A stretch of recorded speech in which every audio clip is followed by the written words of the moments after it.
नमस्ते छात्र तथा छात्राओं।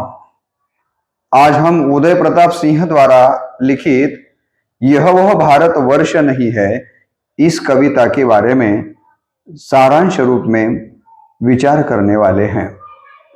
आपको मालूम होगा कि सबसे पहले हम इस कविता के रचयिता कवि उदय प्रताप सिंह का बहुत संक्षेप में परिचय देखेंगे और इसके बाद इस कविता का आशय मैं आपके सामने रखूंगा।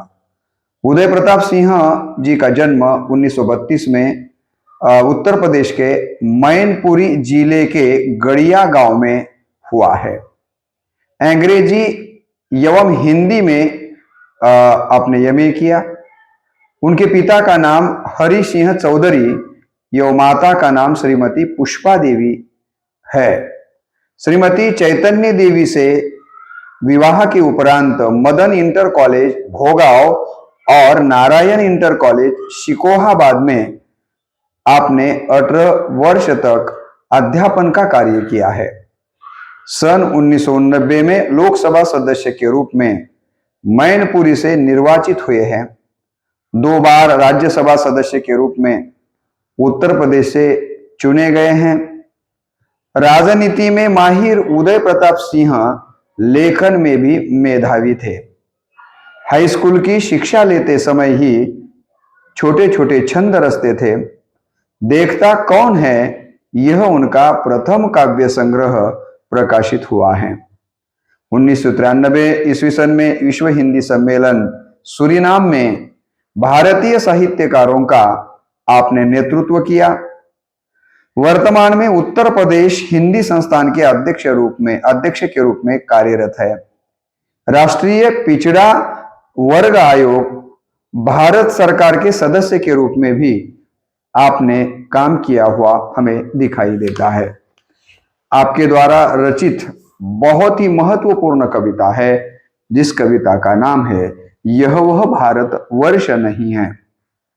प्रस्तुत कविता के द्वारा कवि उदय प्रताप सिंह जी ने वर्तमान में भारत की जो स्थिति बन चुकी है इस कविता के द्वारा उस पर एक प्रकार से टीका प्रहार या व्यंग्य करते हुए जो अतीत में भारत की स्थिति थी वह स्थिति आज हमें देखने को नहीं मिलती, इस पर चिंता बताते हुए वर्तमान में भूतकालीन भारत, अतीत का भारत यानी सुजलाम सुफलाम भारत निर्माण हो इस प्रकार की कामना इस कविता के द्वारा व्यक्त की हुई हमें दिखाई देती है। क्या कहते हैं कविता की पंक्तियों को पढ़ते पढ़ते इसका आशय हमें यहां पर देखना है। कवि कहते हैं कि कभी कभी सोचा करता हूं मैं यह मन ही मन में, क्यों फूलों की कमी हो गई आखिर नंदन वन में। हरे भरे धन धान्य पूर्ण खेतों की यह धरती थी, सुंदरता में इंद्र सभा इसका पानी भरती थी। कवि क्या कह रहे हैं यहां कि मन ही मन मैं सोचता हूं, क्या सोचता हूं कि आजकल मेरे देश के नंदनवन में फूलों की कमी क्यों हो गई है। एक जमाने में हमारे देश के सारे खेत खलिहान कैसे थे, धन धान्य से पूर्ण भरे हुए हमें दिखाई देते थे। यह धरती सुजला सुफलाम इस प्रकार की थी और इस धरती की सुंदरता इंद्र सभा से कम नहीं थी। उल्टे इंद्र सभा इस धरती पर पानी भरने आती थी। इसका मतलब हमारे हिंदू धर्म में सबसे सुंदर अगर कौन सी जगह है तो इंद्र सभा ऐसा कहा गया है। अब ये तो इंद्र सभा हमने देखी नहीं है, लेकिन जिसे धर्म ने बहुत ही सुंदर कहा इंद्र सभा को, उस इंद्र सभा से भी अगर सुंदर इस दुनिया में कौन सी चीज होगी तो वह थी हमारे भारत की धरती। लेकिन आज वो सुंदरता मुझे यहाँ पर देखने को नहीं मिलती, इस प्रकार की चिंता यहाँ कवि व्यक्त करता है। आगे कवि कहता है कि रामकृष्ण की तपोभूमि थी, उसमें यह खुशहाली स्वयं सजाती थी, घर घर में खुशियों की दिवाली। इस देश को राम और कृष्ण की तपोभूमि कहा जाता है। जो परिपूर्ण रूप से जो अवतार माने गए हैं उनमें राम और कृष्ण का उल्लेख किया जाता है। आपको मालूम है रामायण और महाभारत में भगवान श्री कृष्ण का महाभारत में उल्लेख होता है और रामायण में प्रभु रामचंद्र का उल्लेख होता है। तो प्रभु रामचंद्र और कृष्ण की तपोभूमि के रूप में भारत भूमि को देखा जाता था। उसमें खुशहाली ही खुशहाली थी और हर घर में दिवाली जैसी खुशियां हमें देखने को मिलती थी। जैसे आप देखते हैं कि दिवाली में हर जगह पर खुशियां मनाई जाती है, खुशियों का वातावरण दिखाई देता है, वैसा ही वातावरण हमारे भारतीय धरती पर हमें देखने को मिलता था। शस्य श्यामला, इस प्रकार की शस्य श्यामला धरती इसको देती थी सौगाते, सोने जैसे दिन थे इसके चांदी जैसी रातें। सोना और चांदी जिस प्रकार से महत्वपूर्ण धातु माने गए हैं, उसी प्रकार से हमारे दिन जो इस धरती पर गुजरते थे, बीतते थे, वो सोने के जैसे अमूल्य थे, बहुत ही कीमती दिन थे और चांदी जैसी रातें भी बहुत कीमती थी। लेकिन आज वो स्थिति मुझे देखने को नहीं मिल रही है। शुभ प्रभात लेकर आते थे सत्यम शिवम सुंदरम, हमारे यहां पर जैसे ही सुबह होती थी, पौ फटते ही सत्यम शिवम सुंदरम, इस प्रकार के विचारों से हमारी सुबह हुआ करती थी। आज चिकली चमेली से यहाँ पर सुबह होते हुए हमें दिखाई देते हैं। कैसे कैसे गाने बजाए जाते हैं, कैसे कैसे विचारों से हमारी आजकल नकारात्मकता से सुबह शुरू हो रही है। लेकिन एक जमाना ऐसा था कि यहाँ की सुबह कैसी शुरू होती थी, सत्यम शिवम हम सुंदरम को लेकर आती थी। अनायास ही हो जाते थे जन जन को हृदयंगम। और ऐसा होता है कि जो बातें हम बार बार कहते हैं, बार बार सुनते हैं, तो उसी प्रकार के संस्कार व्यक्ति पर होते हैं। तो सत्यम शिवम सुंदरम को सुबह सुबह याद करने से हमारा आचरण भी इसी प्रकार का बनता जाता था। यह वंदना आडंबर का बोझ नहीं ढोती थी। यहाँ की जो वंदना की जाती थी, चाहे किसी भी धर्म की वंदना हो, बौद्ध धर्म की हो, हिंदू धर्म की हो, इस्लाम धर्म की हो, यहाँ जो वंदना की जाती थी ना, तो कैसी थी यह वंदना? आडंबर का बोझ नहीं ढोती थी, उच्चारण से नहीं आचरण से पूजा होती थी। यानी यहाँ जो वंदना कही गई, जो भी प्रार्थना कही गई, जैसे कि आप देखेंगे कि बहुत सारी प्रार्थनाएं हमारे यहाँ पर हुआ करती थी और उन प्रार्थनाओं में जगत का कल्याण, विश्व कुटुंबकम, इस प्रकार की प्रार्थना हमारे यहाँ पर होती थी। आपको मालूम है, असतो मा सतगमये, तमसो मा ज्योतिर्गमये, अमृतम मृतम गमये, मृतम अमृतम गमये, इस प्रकार की प्रार्थना यहाँ पर की जाती थी। तो इस प्रार्थना में किसी प्रकार का आडंबर नहीं हुआ करता था। तो व्यक्ति की प्रतिष्ठा उसके आचरण से की जाती थी। किसको महत्व दिया जाता था? उच्चारण पर किसी को महत्व नहीं मिलता था, क्योंकि आचार विचार और उच्चार अगर अलग हो तो उस व्यक्ति को यहां महत्व नहीं दिया जाता था। वो क्या कह रहा है, इसके बजाय वो कैसा बर्ताव कर रहा है, उसका आचरण कैसा है, आचरण को देखकर व्यक्ति को महत्व दिया जाता था, उच्चारण को। क्योंकि विडंबना का मतलब क्या होता है, आडंबर का मतलब क्या होता है कि बोला कुछ अलग जाता है और बर्ताव कुछ अलग होता है, उसे आडंबर कहा जाता है। जैसे कि मुक्ताबाई ने कहा था कि वरी भगवा झाला नामे, अंतरी वश केला कामे, त्याला म्हणो नये साधू, जगी विटंबना बाधू। ऊपर से बोल रहा है कुछ अलग और बर्ताव कुछ अलग कर रहा है, तो उसे आडंबर कहा जाता था। तो हमारे यहां पर क्या कहता है कवि, यहां वंदना आडंबर का बोझ नहीं ढोती थी। आडंबर के कारण जैसी यहाँ की प्रार्थनाएं वंदना नहीं हुआ करती थी, तो उच्चारण के बजाय आचरण को इस भारत भूमि पर महत्व दिया जाता था। एक अतीत के भारत का चित्र कवि हमारे सामने यहाँ पर रख रहा है। कवि क्या कहता है? कवि आगे कहता है कि इसी देश के बारे में कहती आई थी सदियां, बही बही फिरती थी इसमें दूध दही की नदियां। कई सदियों से यहां पर कई लोग, हमारे बुजुर्ग पुराने लोग कहा करते थे कि इस देश में दही और दूध की नदियां बहती थी, मतलब संपन्नता थी। आपको मालूम है कि जहां डाल डाल पर सोने की चिड़िया उड़ती थी, इस प्रकार से हम कहते हैं ना। गाने भी आपने इस प्रकार के कई बार सुने हैं। तो इस देश में आपको आपको मालूम है कि भगवान कृष्ण के समय में दही दूध हर जगह पर आपको बड़े पैमाने पर देखने को मिलता है। तो यहाँ दूध की और दही की नदियां क्या करती थी, तो बहती थी, इसलिए वो कहते हैं बही बही फिरती थी इसमें दूध दही की नदियां, पर अब कहीं देखने को भी वो उत्कर्ष नहीं है। तब मुझको लगता है यह वो भारतवर्ष नहीं है। एक जमाने में ये सारा वर्णन कवि करता है, सारी बातें हमारे सामने रखता है कि एक जमाने में यहाँ पर क्या होता था, तो नंदन वन फूलों से भरा हुआ करता था। हर जगह पर धन धान्य से खेत भरे पूरे दिखाई देते थे, घर में भी धन धान्य विपुल मात्रा में हुआ करता था। ये धरती इंद्र सभा से भी बहुत सुंदर हुआ दिखाई करती थी। इतना ही नहीं तो ये रामकृष्ण की तपोभूमि होने के कारण हर जगह पर दीपावली जैसी खुशहाली देखने को मिलती थी। यह धरती सस्य श्यामला के रूप में हमें देखने को मिलती थी। यहाँ के दिन सोने के जैसे कीमती हुआ करते थे, चांदी जैसे ये दिन बहुत ही कीमती तथा मूल्यवान, मूल्य का अर्थ होता है कि किसी तत्व को लेकर जीने वाले लोग दिन और रात में हमें यहाँ पर देखने को मिलते थे। इस देश में सुबह सत्यम शिवम सुंदरम इस प्रकार के गाने बजते थे और इसी प्रकार का आचरण करने वाले लोग यहाँ पर हमें देखने को मिलते थे। जन जन के हृदय में इस प्रकार के गाने सुनाए जाते थे। इसी गाने को या इसी प्रार्थना को लेकर यहाँ का हर एक व्यक्ति जीवन जीने का प्रयास करता था।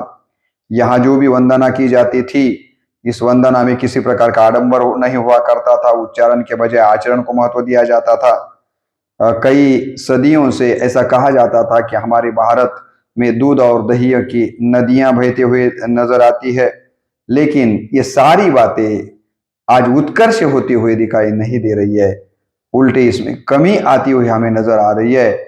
और ये सारा वातावरण, ये सारी स्थिति देखकर मुझे ऐसा लगता है कि यह वह भारत नहीं है, अतीत का भारत नहीं। वह का मतलब है अतीत का भारत नहीं है, मतलब वर्तमान में भारत को आंखों के सामने रखकर कवि अतीत के वैभवशाली भारत आज दिखाई नहीं दे रहा है, ऐसा इन पंक्तियों के द्वारा हमारे सामने इस आशय को कवि इन पंक्तियों के द्वारा रखता है। आगे कवि क्या कहता है, फूल आज भी खिलते हैं पर उनमें गंध नहीं है। फूल खिलते नहीं है क्या? फूल तो जरूर खिलते आज भी, लेकिन उनमें वह गंध नहीं है। जाने क्यों उपवन में उपमान सा आनंद नहीं है। उपवन भी है, लेकिन एक जमाने में जो उपवन में आनंद मिलता था, वो आनंद आज के उपवन में दिखाई नहीं दे रहा है। फूल खिल रहे, लेकिन फूल में भी वह गंध हमें पहले भारत में जो था वो दिखाई नहीं देता है। कहाँ गई वे शस्य श्यामला धरती की सौगाते, कौन चुराता है सोने के दिन चांदी की रातें। अब यहां पर कई प्रश्न उपस्थित करता है, कई सवाल उपस्थित करता है कवि। कवि कहता है कि कई कहाँ गई वो शस्य श्यामला धरती की सौगातें। शस्य श्यामला इस प्रकार की यह धरती थी, अब ये शस्य श्यामला धरती नहीं दिखाई दे रही है, तो ये सौगातें कहाँ गई, या ये वैभव कहाँ चला गया। और हमारे देश के सोने जैसे जो दिन थे और चांदी जैसी जो रातें थी, इन सोने जैसे दिनों को और चांदी जैसी रातों को किसने चुराया, कुछ समझ में नहीं आ रहा है। ये ऐसा कैसे हो गया, एक आश्चर्य भरी बात यहां कवि करता है। किसने जन जन के जीवन को यों काला कर डाला। हमारे देश में हर जगह पर प्रकाश, प्रकाश आपको मालूम है ज्ञान का प्रतीक है, प्रकाश विवेक का प्रतीक है, प्रकाश चारित्र्य का प्रतीक है। लेकिन इन सारी बातों को छोड़ आज हर जगह पर इनके उल्टी स्थिति आ गई, और इसीलिए कवि कहता है कि जन जन के जीवन को आज काला किसने किया है, काला आचरण हमें देखने को क्यों मिल रहा है, और कौन हड़प रहा है हमारे हिस्से का उजियाला। हमारी संपन्नता को कौन चुरा रहा है, हमारे हिस्से का उजियाला हमारे पास क्यों नहीं रखा जा रहा है, कौन चुरा रहा है इस उजियाला को। अब तो मुस्कानों के चेहरे पर भी हर्ष नहीं है, तब मुझको लगता है ये वह भारत वर्ष नहीं है। देखिए कि अब तो मुस्कानों के चेहरे पर भी हर्ष नहीं है, जो छोटे छोटे बच्चे हैं, कई लोगों के चेहरे पर मुस्कान होती है, तो ये मुस्कान और ज्यादा बढ़नी चाहिए, लेकिन यहाँ उल्टा हो रहा है। मुस्कान भरी चेहरे आज वो मुस्कान को छोड़कर बहुत ही जिसे तनाव में जीवन जीते हुए दिखाई दे रहे हैं। उनके चेहरे पर वो हर्ष दिखाई नहीं दे रहा है जो एक जमाने में हमारे लोगों के पास गरीबी थी, विपन्नता थी, दारिद्र्य था, लेकिन तो भी चेहरे पर एक प्रकार की प्रसन्नता रहा करती थी, हर्ष रहा दिखाई देता था। वो आज हमें यहाँ दिखाई नहीं दे रहा है।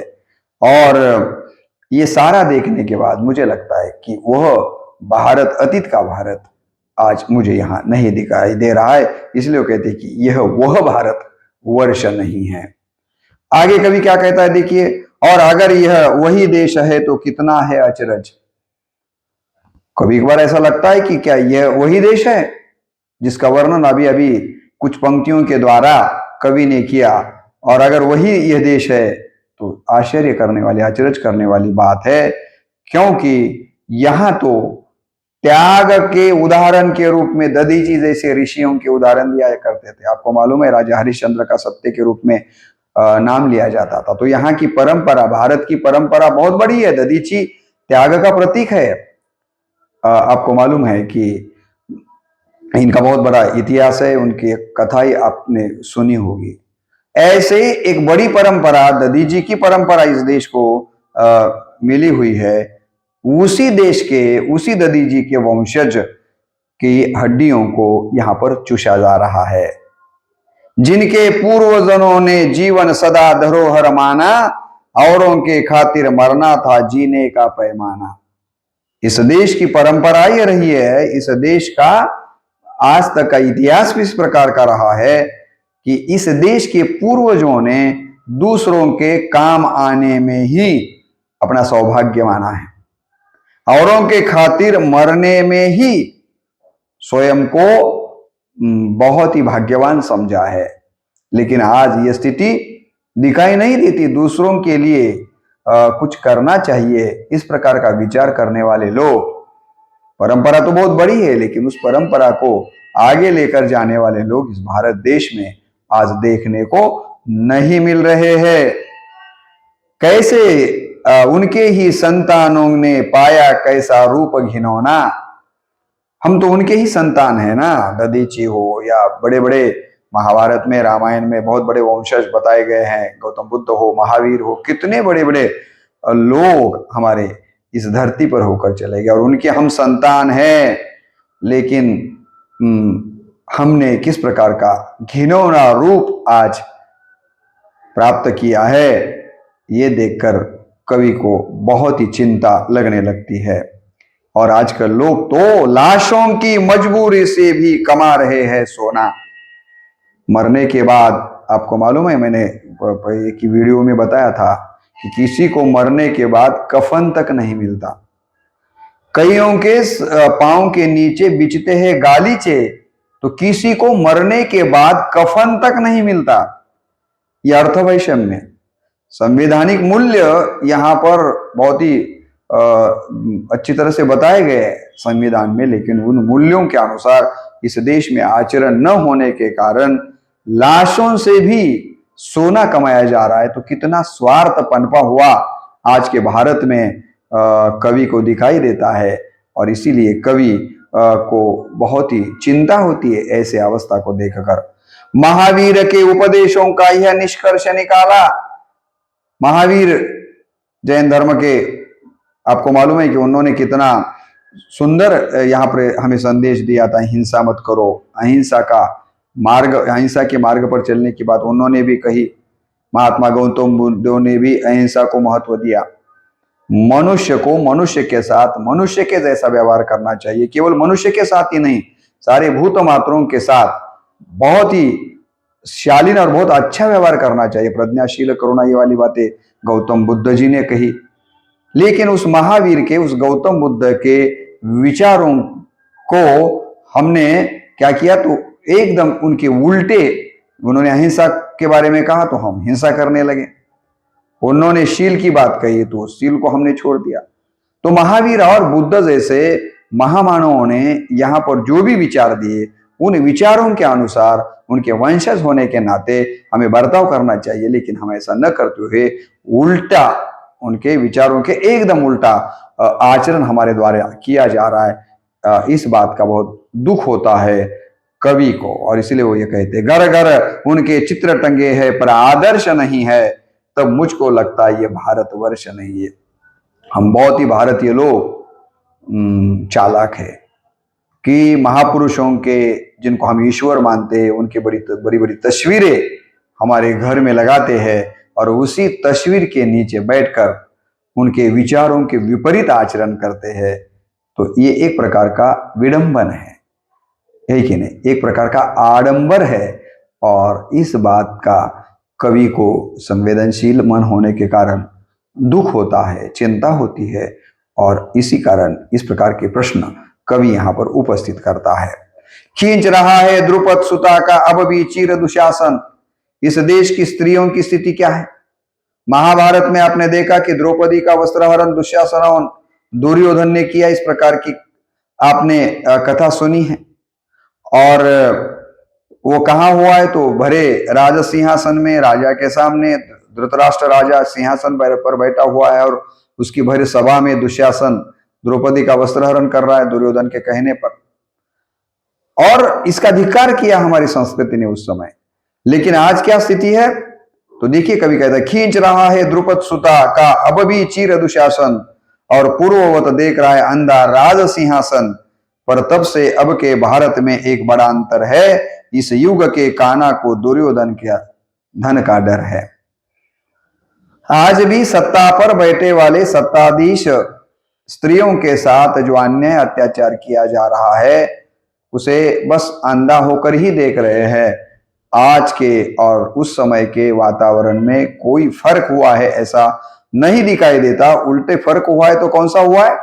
एक जमाने में कृष्ण से कम दुर्योधन को शिक्षा मिली थी, वो डरता था, लेकिन अब तो उल्टा हो गया है।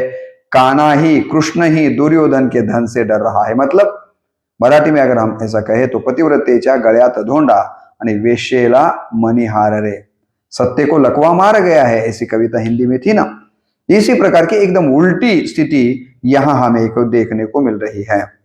इसी तरह खिंचती रह जाएगी द्रौपदियों की सारी, यदि दुर्योधन धनी रहे और निर्धन कृष्ण मुरारी। तो बहुत चिंता की बात है। क्या कहता है कवि कि अगर इसी प्रकार से धनवान गरीब लोगों पर अन्याय अत्याचार करता रहेगा, गरीब स्त्रियों की साड़ियां खींचती चली जाएगी, और न्याय देने वाला कृष्ण अगर अन्यायी दुर्योधन के धन के कारण अगर इसी प्रकार से निर्धन होने के कारण चुप बैठा रहेगा, तो यह अन्याय और बढ़ता चलेगा। इसलिए कहते हैं कि इसी तरह खींचती जाएगी द्रौपदियों की सारी, यदि दुर्योधन धनी रहे और निर्धन कृष्ण मुरारी। एक दार्शनिक का है, यह कवि का निष्कर्ष नहीं है, तब मुझको लगता है यह हो भारतवर्ष। मैं नहीं कह रहा हूं, कहता है कवि, एक दार्शनिक ने यह बात कही है कि आज स्थिति इस प्रकार से बनती चली जा रही है। और ये सारी स्थिति देखकर मुझे ऐसा लगता है कि वह अतीत वाला आज भारत नहीं रहा है। मैं बहुत विस्तार इसीलिए नहीं कर रहा हूं कि एक वीडियो में ये सारी कविता का संक्षेप में सारांश आपके सामने मुझे रखना है। एक तरफ तो सिकुड़ रही है तन पर लगी लंगोटी, और दूसरी ओर फैलती काया लूटी लूटी। एक तरफ कैसा है? तो पहनने के लिए कपड़ा नहीं है, और दूसरी तरफ कपड़े इतने हैं कि हमारे यहाँ एक मुख्यमंत्री थी, लेडी मुख्यमंत्री थी, मैं नाम उनका नहीं लूंगा, कि उनको पहनने के लिए कितने हजार साड़ियां हैं। और दूसरी तरफ मुझे लगता है कि मराठी के एक कवि ने बहुत सुंदर कहा था। वो कहता है कि आज किसान की क्या स्थिति है, कि जो कपास उगाने वाला किसान है, उनकी पत्नी को फटे हुए साड़ी में रहना पड़ता है। आम्ही जन्मलो मातीत किती होणार गा माती, खापराच्या दिव्यातया कधी पेटणार वाती, फुलवले कापसाले चंद्र चोरू चोरू पाहे, तरी माये माऊलीची मांडी उघडीच आहे। ये स्थिति यहाँ कवि को भी बतानी है। वो आगे कहते, देखिए, एक तरफ तो सिकुड़ रही है तन पर लगी लंगोटी, और दूसरी ओर फैलती काया लोटी लोटी। उस पर ये दहे प्रभु का ध्यान किया करते हैं, सच पूछो तो वे उसका अपमान किया करते हैं। दूसरी तरफ ईश्वर के नाम पर ये लोग बड़ी बड़ी बातें करते हैं, प्रभु का ध्यान करने का ढोंग रचते हैं, लेकिन ये प्रभु का ध्यान नहीं है, उल्टे ये प्रभु का अपमान कर रहे हैं। इस प्रकार की अर्थवैषमता को यहाँ पर और ढोंग को बताने का प्रयास वो करते। ईश्वर कभी नहीं चाहेगा यह उसकी संतानें महलों की झूठन से खाए बीन बीन कर दाने।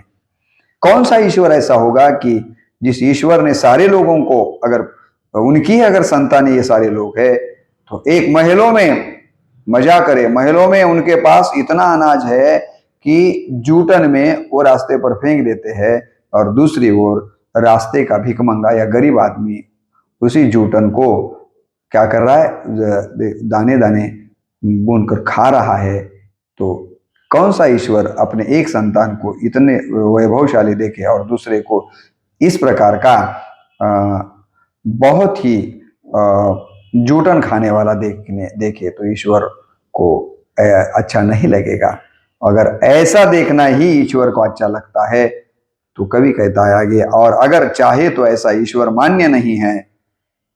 अगर ईश्वर इस प्रकार की विषमता फैलाता है और एक को ज्यादा सुविधाएं देखकर वो खुश होता है और दूसरे गरीब की ओर देखकर उसे कुछ भी नहीं लगता है, तो मैं ऐसे ईश्वर को ईश्वर मानने के लिए मैं तैयार नहीं हूं। क्योंकि ईश्वर को तो अपनी सारी संतानें समान रूप से जीवन जिए, इस प्रकार की उनकी मान्यता होनी चाहिए, उनको ऐसा लगना चाहिए। ये बात वो कहते हैं। खास खेत के बेटों के घर में धन धान्य नहीं। अभी जो मैंने कविता मराठी की बताई कि जो धन धान्य यहाँ पर निर्माण करने वाले हैं, वही किसान के घर में ही धन धान्य नहीं है। तो कितनी बड़ी विडंबना है कि धन धान्य बाजार में लाने वाला कौन है? किसान है, और उसके ही घर में धन धान्य नहीं है। तो भ्रष्टाचारी, चोर, रिश्वतखोर करने वाले बेईमान लोग, जुआरी, और ये सारे लोग महलों के अधिकारी बन चुके हैं। इनके पास करोड़ों की संपत्ति है, बहुत बड़े बड़े बंगले हैं, इनके पास सब कुछ सुविधाएं हैं, और ये सुविधाएं कोई अच्छे रास्ते से नहीं आई है। भ्रष्टाचार, रिश्वतखोरी, यानी गलत रास्ते से ये लोग धन कमाते हैं, और उनके पास सब कुछ है। और जो ईमानदार है, मैंने कहा ना कि पतिव्रतेचा गळ्यात धोंडा आणि वेश्येला मणी हाररी स्थिति आज इस देश में देखने को मिल रही है। तुकाराम ने कहा था कि जोड़ो निया धन उत्तम व्यवहारे उदास विचारे व्यंच करे। हमें पैसा कमाना है तो तुकाराम कहते हैं कि जोड़ो निया धन उत्तम, अच्छे व्यवहार से हमें पैसा कमाना चाहिए। ये परंपरा थी हमारी, लेकिन यहाँ पर अच्छे मार्ग से पैसा नहीं कमाया जा रहा है। तो कौन से मार्ग से पैसा कमाया जाता है? भ्रष्टाचार, चोरी करके, रिश्वतखोरी, बेईमानी, जुआरी करके ये सारा कमाया जा रहा है, और बस उन्हीं लोगों के पास ये सब सुविधाएं दिखाई दे रही है। और ऐसा चित्र देखने के बाद कवि को बहुत चिंता होती है। सोच रहे हैं सत्य अहिंसा मेहनत के अनुयायी, जीवन और मरण दोनों में कौन अधिक सुखदायी। सत्य पर, अहिंसा के रास्ते पर मेहनत करने वाले जो लोग हैं, उनको तो ऐसा लगता है कि साला ऐसी गंदी जिंदगी जीने के बजाय, ऐसा कहा गया ना, चिंता से चिता भली, क्योंकि चिता हर दिन जलाती है, चिता एक ही बार में जला देती है।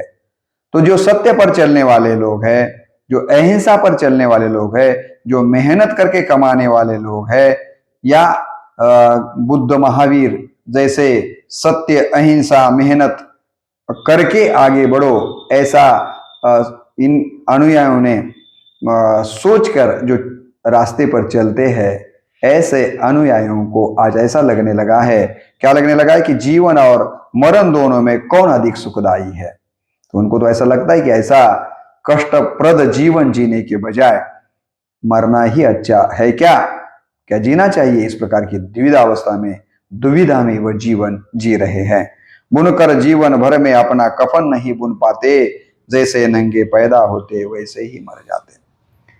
जो कफन बुनने वाला है, उसी व्यक्ति को मरने के बाद कफन नहीं मिलता। कितनी बड़ी विडंबना है। अनाज पैदा करने वाले किसान को ही अनाज नहीं मिल रहा है, तो कितनी बड़ी विडंबना है। और जो कुछ भी नहीं करता, उसके पास सब कुछ है।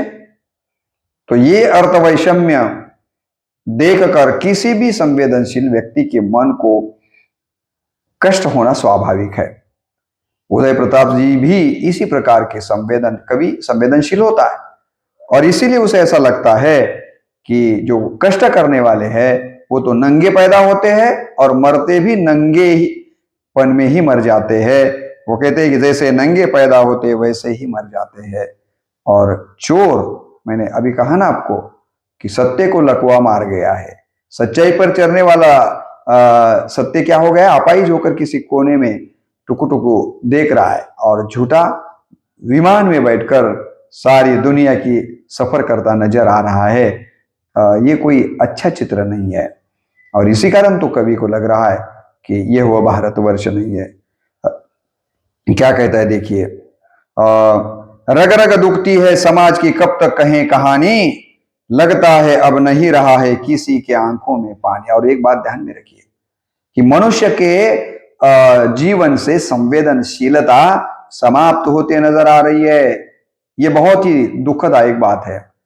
एक जमाने में दूसरे के दुख से हम दुखी हुआ करते थे। संतों ने कहा कि सत्य बोले मुखे दुखवे आणिकाचे दुखे, हेची विष्णुची महापूजा अनुभव नाही दुजा। संत तुकाराम ने कहा था कि विष्णु की या ईश्वर की पूजा कौन सी है, तो मुंह से सच्चाई की बात करे और दूसरे के दुख से हमें दुखी होना चाहिए। तो कवि कहता है कि रग रग दुखती है समाज की कब तक कहे कहानी, लगता है अब नहीं रहा किसी के आंख में पानी। दूसरे के दुख से हमारे आंखों में पानी आना चाहिए, लेकिन ये स्थिति आज देखने को नहीं मिल रही है। किसी को किसी के दुख से कुछ भी नहीं लग रहा है, यानी संवेदनहीनता से मनुष्य जीवन जीता हुआ दिखाई दे रहा है।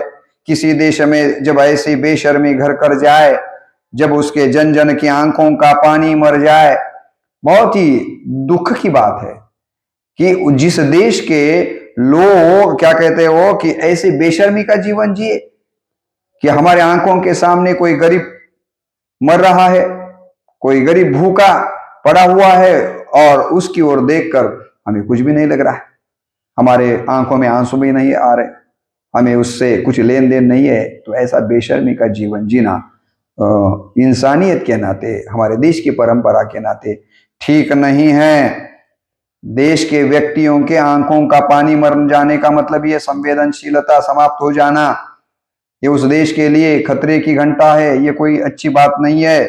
पहले तो वह देश अधिक दिन जीवित नहीं, ऐसा देश कभी कहता है कि ज्यादा दिन तक जीवित रहने वाला नहीं है, और जीवित भी रह गया तो ऐसे देश को जीवित रहकर केवल बस क्या सिर दिखाई देंगे, व्यक्ति का शरीर दिखाई देगा, लेकिन वो व्यक्ति नहीं है, वो तो पशु के समान ही होगा। ऐसे देश के जीवित रहने का कोई मतलब नहीं है।